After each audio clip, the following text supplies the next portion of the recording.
Assalamualaikum warahmatullahi wabarakatuh. Bismillahirrahmanirrahim. Alhamdulillahirabbil alamin wassalatu wassalamu ala asyrofil anbiya'i wal mursalin sayyidina wa maulana Muhammadin sallallahu alaihi wasallam wa ala alihi wa ashabihi ajma'in amma ba'du. Pada pertemuan kita yang ke-9 ini adalah merupakan pertemuan pertama pasca UTS. Nanti materi-materi yang pada saat UAS itu nanti adalah materi-materi yang dimulai pada materi yang saat ini. Jadi kita memulai materi ini untuk kemudian nantinya adalah materi yang masuk pada soal-soal yang ada pada saat UAS, ujian akhir semester, yaitu tentang maslahah mursalah sebagai metode istinbat hukum. Sebagaimana yang pernah saya sampaikan bahwasanya sumber hukum Islam itu ada yang mansus dan ada yang ghairu mansus. Yang mansus berdasarkan wahyu Al-Quran dan hadis, yang ghairu mansus dibagi dua. Ada yang kemudian disepakati oleh para ulama, yaitu ijma' dan qiyas, dan ada yang masih mukhtalaf fi, masih diperselisihkan. Jadi yang pertama yang kemarin sebelum UTS sudah ada satu, yaitu istisam. Sekarang kita memulai pasca UTS adalah maslahah mursalah. Kita tahu bahwasanya sumber hukum Islam yang tentunya masih dalam ranah perselisihan para ulama, tentunya kita harus memandang bahwa dari sisi apa sebenarnya perbedaan pendapat para ulama tersebut. Sebenarnya kalau kita lihat di dalam arti secara bahasa, maslahah itu kan artinya adalah sesuatu yang mendatangkan kebaikan. Kemaslahatan itu kan sesuatu yang mendatangkan kebaikan, mendatangkan segala sesuatu yang bermanfaat. Itu yang mestinya diartikan secara terbuka oleh siapapun yang kemudian mengatakan bahwa itu adalah maslahah. Oleh karena itu, maka dari perpaduan antara arti dari maslahah ini tentunya memiliki pertimbangan di dalam penentuan sebuah produk hukum yang itu mempertimbangkan adanya kebaikan.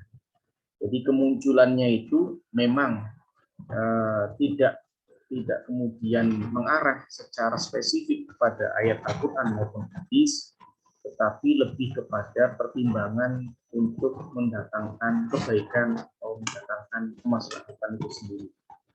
Ada beberapa tokoh yang kemudian memberikan arti terkait dengan maslahah mursalah. Misalkan Imam Ghazali menyebutkan malam yashhad lahu min syar'i bil butlan wala bi i'tibar nasun muayyan, yang artinya bahwa maslahah itu adalah tidak ada bukti dari syarak, baik bentuk yang membatalkannya maupun bentuk yang tidak menyebutkannya. Jadi sebenarnya nas Al-Quran tidak ada ataupun juga hadis tidak ada penyebutan tentang larangan dan juga tentang perintah. Tidak ada sama sekali. Jadi istilahnya itu adalah bebas nilai. Ya. Bebas nilai, tidak ada nilai yang kemudian disampaikan oleh ayat Al-Quran maupun hadis, baik itu terkait dengan apakah sesuatu itu tidak boleh ataukah sesuatu itu harus dilakukan, tidak ada sama sekali. Itu arti maslahah mursalah. Kemudian Asy-Syaukani dalam kitabnya Irsyadul Fuhul menyebutkan bahwa al-munasib alladzi la ya'lamu anna syari' al-ghawi aw ya'tabaruhu. Maslahah itu adalah sesuatu yang tidak diketahui apakah syari' Allah dan Rasulnya menolaknya atau memperhitungkannya. Jadi memang bebas nilai itu tadi, bahwa maslahah itu diartikan sebagai sesuatu yang syarak itu tidak menentukan apakah dia itu sesuatu yang diperhatikan sebagai perintah ataukah sesuatu yang memang ditolak dalam syarak atau sebagai sesuatu yang dilarang di dalam syarak. Tidak ada keterangan sama sekali tentang hal itu. Nah, disinilah kemudian arti dari beberapa pendapat-pendapat para ulama ini yang intinya adalah sama, bahwa tidak ada petunjuk yang jelas di dalam syarak apakah itu terkait dengan batal ataukah terkait dengan sesuatu itu adalah sesuatu yang diperhatikan atau diperintahkan.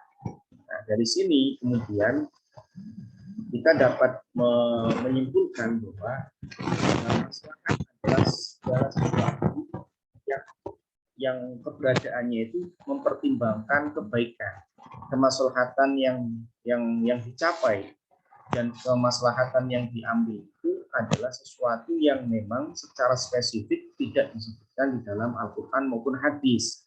Jadi bebas nilai yang kemudian ketika diterapkan itu ternyata mengandung berbagai macam kemanfaatan, kemaslahatan, dan nas itu tidak ada. Nas sama sekali tidak menyebutkan tentang hal itu. Nah, disinilah kemudian maslahah menjadi muncul.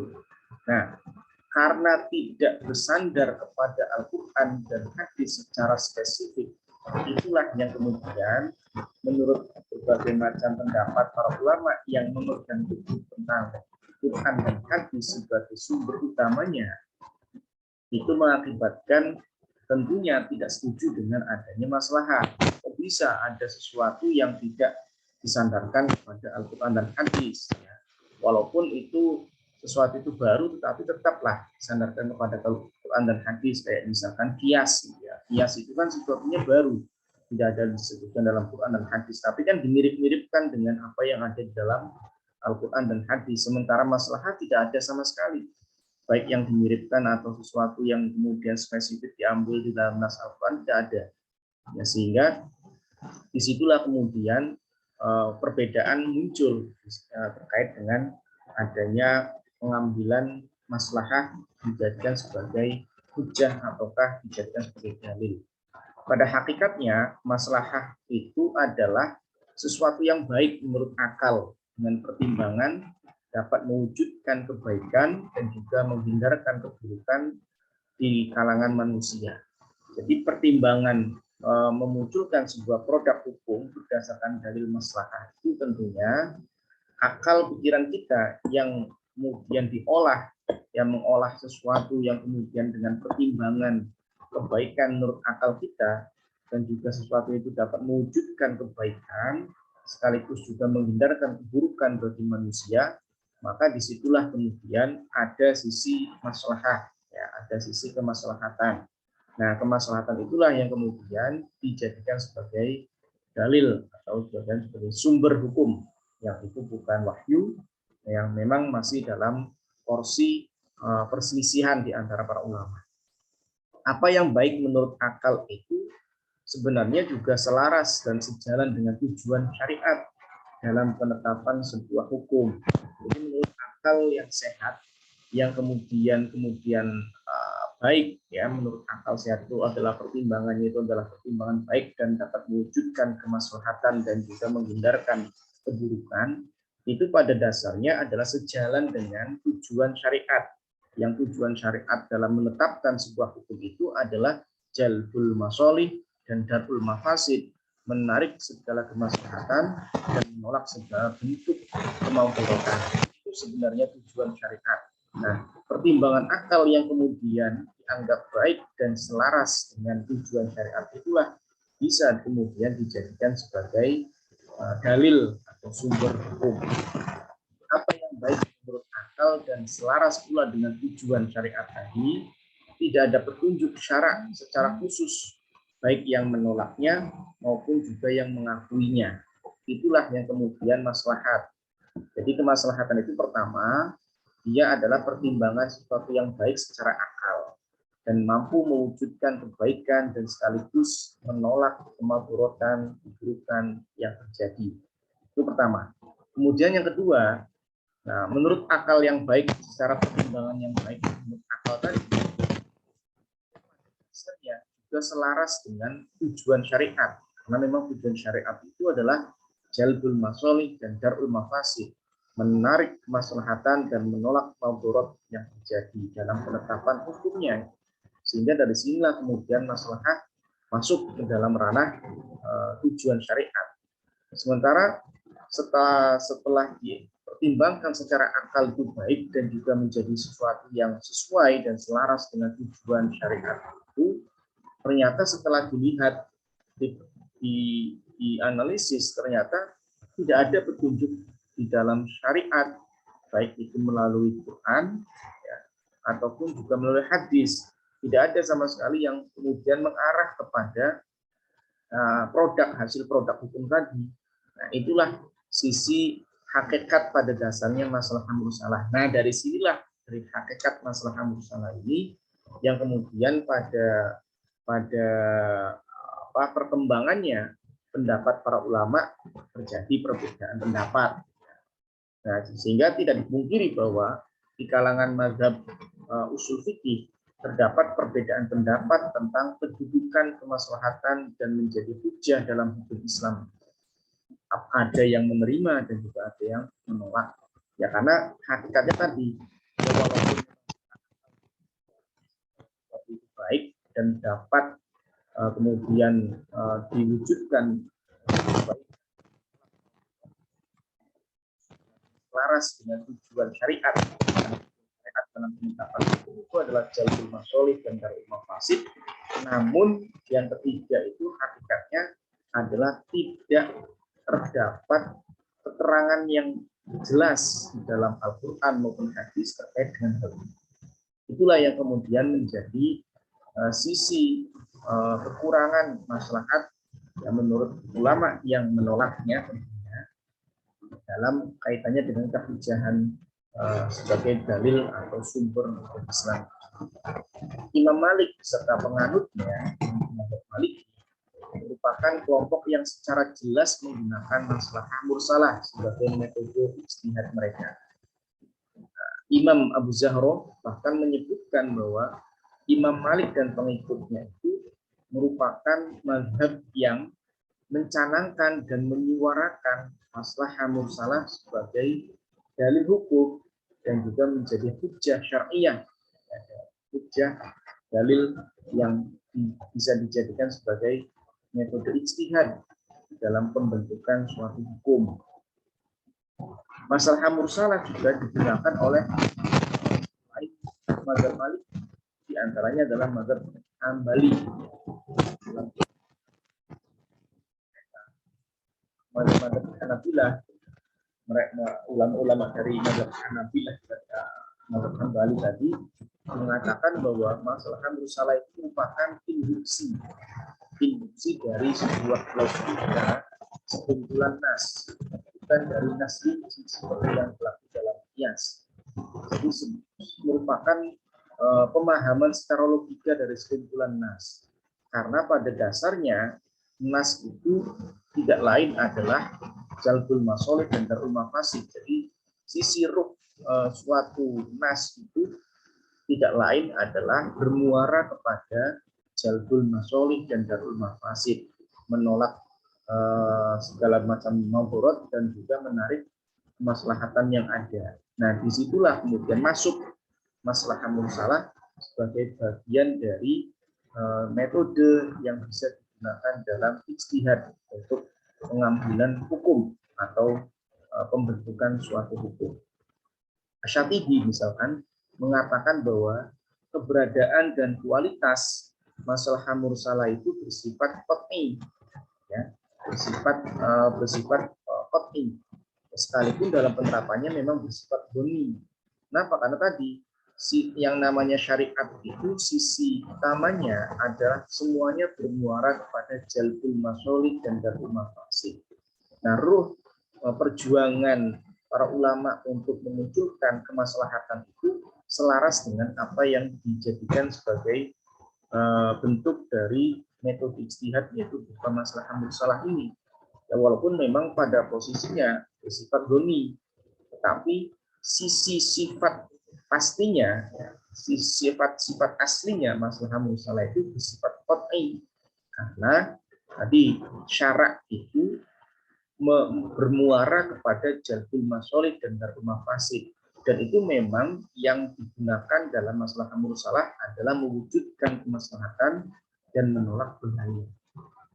Sementara ulama-ulama Hanafi terhadap maslahah mursalah itu terdapat beberapa penampilan yang berbeda. Menurut Al-Amidi, banyak ulama-ulama Hanafi tidak mengamalkan maslahah mursalah, tetapi menurut Ibnu Qudaimah sebagian ulama Hanafi itu menggunakan maslahah mursalah. Tampaknya memang pendapat ini lebih tepat karena kedekatan metode ini dengan istisam. Jadi istisam dengan masalah mursalah itu hampir mirip ya, hampir mirip. Cuma bedanya kalau istisam itu sebelumnya sudah ada hukum, sudah ada kepastian hukumnya. Kemudian dia berpindah kepada penggalian hukum yang lain atau produk hukum yang lain dengan pertimbangan istisam. Kalau maslahah itu sebelumnya sama sekali belum ada kejelasan yang disebutkan dalam nas Al-Quran maupun hadis terkait dengan produk hukum yang ada. Ya, cuma pertimbangannya adalah bahwa menurut akal itu adalah dapat mewujudkan kemaslahatan dan sekaligus juga menolak bahaya. Sementara hal itu selaras dengan tujuan syariat jalbul masalih dan darul mafasid tadi. Cuma tadi tidak ada kejelasan di dalam nas baik Al-Quran maupun hadis terkait dengan ketentuan yang ada. Beda dengan kias. Kalau kias kan memang dia sandar betul dengan nas, walaupun memang itu sesuatu yang baru karena disamakan dengan apa yang ada di dalam nas. Istisam pun juga ada kaitannya dengan nas, cuma nas itu dipandang tidak diterapkan ya, dengan pertimbangan penerapan yang lebih baik, ya, walaupun ruhnya masih sama, ya, tujuannya masih sama. Ya, kayak misalkan kemarin saya gambarkan penjara itu menjadi alternatif yang terbaik saat ini ya dibandingkan potong tangan. Tetapi ruh di dalam penerapan hukum yaitu untuk tujuan segera agar orang itu tidak melakukan perbuatan itu yang kedua kalinya atau bagi yang lain itu tidak terjerumus pada hal itu, itulah yang menjadi sesuatu yang tujuan utama ya, tujuan maqasid dalam sebuah penetapan hukum. Sehingga disinilah kemudian maslahah memang terbebas dari ketentuan yang nyata di dalam nas.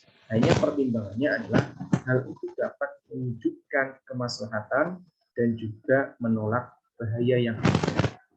Nah, dari sinilah kemudian tadi beberapa pendapat para ulama beda. Nah, kalangan-kalangan yang kemudian betul-betul tidak menyebutkan dan menolak secara besar ya, itu adalah dari pandangan ulama-ulama mazhab Syafi'i ya. Nah, di dalam mazhab Syafi'i pun sebenarnya terjadi perbedaan. Kalau kaitannya dengan kemaslahatan itu terkait dengan tidak ada dalam jalur nas, itu memang bisa berbahaya ya. Kalau Imam Syafi'i itu kan kalau kemaslahatan itu berdasarkan akal itu bisa seenaknya sendiri lah istilahnya seperti itu. Sementara kalau kemaslahatan itu berdasarkan nas, maka bisa diterima. Nah, itu pandangan utama dari kalangan mazhab Syafi'i ya. Nah, kenapa kok kemudian maslahah mursalah ini tidak menjadi bagian utama di dalam mazhab Syafi'i? Karena memang Imam Syafi'i tidak menyebutkan metode maslahah mursalah ini dalam kitab utamanya, ushul fiqih yaitu Ar-Risalah. Kitab Ar-Risalah ini adalah kitab utama Imam Syafi'i yang pertama kali dalam fanki ushul fiqih terkait dengan metode atau kitab-kitab ushul fiqih yang utama adalah Ar-Risalah, dan di situ tidak disebutkan adanya metode maslahah mursalah dijadikan sebagai metode istinbat hukum. Namun ulama lain selain ulama-ulama mazhab Syafi'i lain, yaitu seperti Al-Ghazali, menukilkan bahwa Imam Syafi'i itu pernah menggunakan maslahah mursalah dalam bekerja. Hanya saja Imam Syafi'i tidak memasukkannya sebagai metode baru, tetapi memasukkannya itu dalam kias. Jadi memang maslahah mursalah ini menurut Imam Ghazali, penuturan Imam Ghazali itu, Imam Syafi'i juga pernah menyebutkan, hanya saja tidak dijadikan sebagai metode baru, metode tersendiri tapi masuk ke dalam yang dari kias. Adapun ulama-ulama yang menolak secara total penggunaan maslahah mursalah dalam mazhab Zahiriyah, akan dikabarkan bahwa mazhab Zahiriyah ini merupakan mazhab penentang utama terkait dengan kehujahan maslahah mursalah. Nah, ulama Syiah dan sebagian ulama kaum Mu'tazilah, begitu pula Qabil terkait dengan ini ya, terkait dengan penggunaan maslahah mursalah itu juga menolaknya. Ulama-ulama Syiah dan sebagian ulama-ulama kalam Mu'tazilah ya, termasuk Al-Qadhi itu menggunakan maslahah mursalah itu ditolak dalam berijtihad. Jadi menolak betul kaitannya dengan adanya maslahah mursalah dijadikan sebagai metode istinbat hukum atau metode ijtihad di dalam pengambilan atau pembentukan suatu hukum.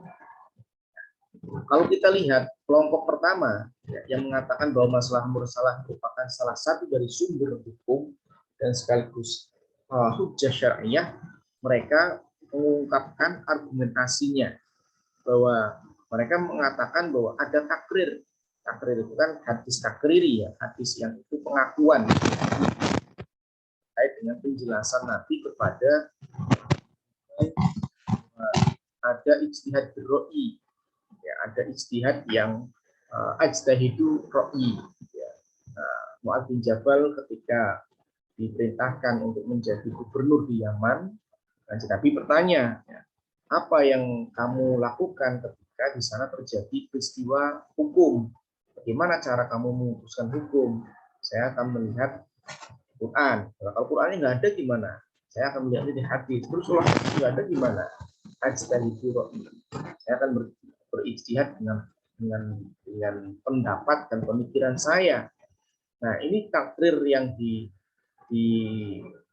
dikuatkan dalam penjelasan Mu'adz bin Jabal terkait dengan putusan hukum yang terjadi di Yaman pada saat itu. Ya, itu langsung ditakrir diakui oleh Kanjeng Nabi sebagai bentuk dari salah satu metode istinbat hukum. Ini yang kemudian dijadikan argumentasi. Berarti akal ini, ya, kalau memang itu sesuai dengan kriteria-kriteria orang-orang yang berakal tentunya ya, akal sehat, gitu ya, maka bisa dijadikan sebagai sesuatu yang dapat menyelesaikan kasus hukum, persoalan hukum atau pembentukan suatu hukum tanpa kemudian melihat langsung di dalam Quran dan Sunnah yang dijadikan sebagai hukum. Adanya amaliyah praktek yang begitu meluas di kalangan sahabat Nabi tentang penggunaan maslahah menjadi suatu keadaan yang memang sudah diterima bersama di kalangan para sahabat tanpa saling menyalahkan. Misalkan ada para sahabat menghimpun Al-Quran dalam satu mushaf, ya. Karena tidak ada perintah Nabi terkait dengan pembukuan Al-Quran. Karena ketika Nabi mendapatkan wahyu turunnya Al-Quran, berarti memanggil para sahabat yang memang itu punya kompetensi di dalam bidangnya, kemudian menghafalkan Al-Quran dan ada yang menuliskan di berbagai tempat.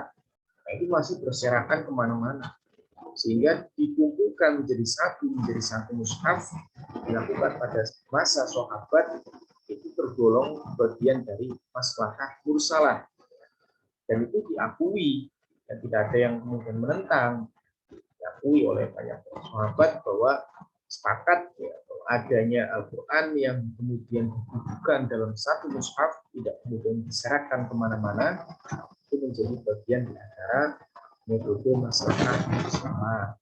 Nah, ini yang kemudian oleh para ulama yang setuju dengan penggunaan maslahah mursalah sebagai hujjah syariah atau dalil, itu dijadikan sebagai alasan dilakukannya maslahah mursalah sebagai metode. Kemudian suatu maslahat itu bila nyata kemaslahatannya dan telah sejalan dengan tujuan syariat, maka menggunakan maslahat tersebut kemudian yang lain adalah memenuhi tujuan syariat itu sendiri. Karena tadi bahwa syariat itu ruhnya itu ada pada jalbul masolih dan darul mafasid. Segala sesuatu yang kemudian mengarah kepada mewujudkan kemaslahatan dan menolak mafdurat, menolak bahaya, maka itu tidak lain adalah sesuai dengan tujuan syariat. Nah, kalau kemudian penggunaan maslahat memang memiliki hal yang seperti itu, tentunya tidak lain sesuai dengan tujuan syariat. Nah, kalau sudah sesuai dengan tujuan syariat, masa ditolak kan gitu. Nah, ini kan pola pikir yang kemudian mengarah ke sana. Tujuan syariat itu kan untuk mewujudkan, merealisir kemaslahatan dan menolak timbulnya kerusakan dalam kehidupan manusia, dan tidak dilakukan lagi maslahat itu kemudian diterapkan untuk mengadopsi segala kemaslahatan-kemaslahatan yang terus berkembang pada zaman-zaman sekarang ini. Nah, itu kayak misalkan penerapan Pancasila ya, sebagai dasar negara itu bisa jadi dijadikan sebagai maslahat, ya maslahat mursalah. Karena kalau tidak dengan menggunakan itu, maka akan chaos misalkan, ya, akan saling chauvinisme, agama-agama akan saling mengunggulkan agama lainnya, tapi dengan misalkan Pancasila dengan kemaslahatan yang bisa dihasilkan dari penerapan itu, maka itu bisa dikatakan maslahat mursalah. Ya, penggunaan Pancasila sebagai dasar hukum ya, di Indonesia atau sebagai sumber dari segala sumber hukum di Indonesia atau dijadikan sebagai dasar negara, itu bisa jadi merupakan bagian salah satu dari maslahat mursalah yang memang di sana menimbulkan kemaslahatan dan menolak bahaya. Jika kalau kemudian penerapan misalkan khilafah itu turutnya luar biasa dibandingkan penerapan Pancasila, yaitu maka Pancasila sebagai maslahat mursalah. Ini yang kemudian perlu dijadikan pertimbangan bagi kita ya, bahwa memang keterbukaan terkait dengan kemaslahatan itu sangat relevan dengan perkembangan zaman. Itu pendapat ulama yang setuju. Sementara pendapat ulama yang tidak setuju, tidak menerima maslahat jadikan sebagai hujjah, itu mereka mempunyai argumentasi, yaitu bila suatu maslahat ada petunjuk syar'i yang membenarkan, maka bisa termasuk bagian dari qiyas. Seandainya tidak ada petunjuk syariat yang membenarkannya, maka ia tidak mungkin disebut sebagai suatu maslahat loh. Karena apa? Syarak saja nggak ada petunjuknya, sehingga itu hanya kemaslahatan semu saja. Kalau maslahat secara syarak itu kan jelas. Sementara kalau maslahat itu disebutkan dalam syarak, itu masuk ke dalam qiyas. Sehingga ngapain ada maslahat mursalah? Itu menurut argumentasi yang pertama. Kemudian beramal dengan maslahat yang tidak mendapatkan pengakuan dari nas akan membawa kepada pengamalan hukum yang berlandaskan kepada sekehendak hati dan menurut hawa nafsu. Ini hati-hatian para ulama yang menolak ini. Kemudian menggunakan maslahat dalam berijtihad tanpa berpegang teguh kepada nas akan mengakibatkan munculnya sikap bebas dalam menetapkan hukum yang mengakibatkan ada yang kemudian beraniaya terhadap atas nama hukum. Seandainya dibolehkan berijtihad dengan maslahat yang tidak mendapatkan dukungan dari nas, maka banyak waktu dan tempat berlakunya hukum syariat. Ini yang kemudian dipegang oleh pendapat yang menolak maslahat mursalah dijadikan sebagai hujjah syariah atau dijadikan sebagai dalil hukum. Ada beberapa bentuk maslahat. Bentuk maslahat itu yang mu'tabaroh. Maslahat mu'tabaroh ini tentunya diakui keberadaannya. Dan ini menjelma menjadi landasan dalam qiyas. Karena ia sama dengan al-munasib, ilat yang merupakan maslahat, sesuatu yang sesuai dengan apa yang ada di dalam nas. Nah, ini yang kemudian disebut dengan al-maslahah al-mu'tabaroh. Itu sesuatu yang memang sudah menggejala secara umum. Jadi karena saking hukumnya dan diterima oleh nas ini adalah merupakan kias. Contohnya adalah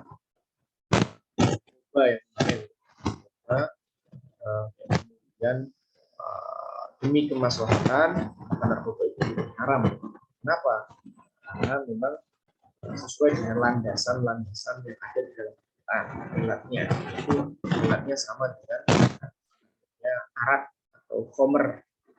Kemudian masalah mulho. Masalah mulho ini adalah masalah yang memang tidak terdapat kesaksian syarak yang membatalkannya. Masalah bentuk kedua ini adalah batal dalam arti bahwa dapat dijadikan sebagai landasan hukum karena tidak dapat dijadikan sebagai landasan hukum karena bertentangan dengan nas. Contoh, syarak menentukan bahwa orang yang melakukan hubungan badan di siang hari di bulan Ramadan itu dikenakan hukuman dengan memerdekakan budak atau puasa 2 bulan berturut-turut atau memberi makan 60 orang fakir miskin. Terkait dengan kasus yang ini ya, menurut Ibnu Sa'ad langsung menetapkan hukuman berupa puasa 2 bulan berturut-turut. Dalam kasus ini para ulama memandang bahwa putusan hukum yang diberikan itu bertentangan. Ya, jadi mestinya kafarot yang ditetapkan adalah pertama memerdekakan budak dulu. Kalau memang memerdekakan budak itu baru kemudian barulah memberi makan 60 orang fakir miskin. Tetapi oleh al-laid Ibnu Sa'ad pada saat itu langsung ditetapkan puasa 2 bulan berturut-turut. Nah ini kan tentunya bertentangan dengan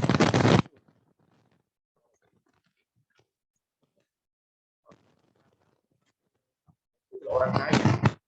Kalau memerdekakan budak selesai mengeluarkan misalkan budak itu harganya 1 miliar, orangnya ingat kekayaannya mengeluarkan 1 miliar itu orang budak, sehingga sangat mudah sekali bagi orang yang kaya. Tapi bagi orang kaya seperti itu akan sulit menjadi suatu efek jera.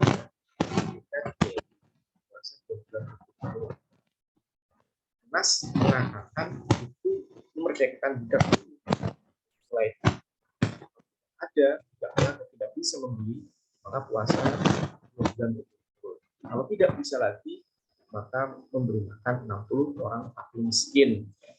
Inilah yang kemudian menurut Ibnu Sa'ad itu pertimbangan maslahat. Tapi bagi beberapa kelompok ulama yang nasnya itu adalah berurutan, itu mengakibatkan kemaslahatan itu menjadi mulho.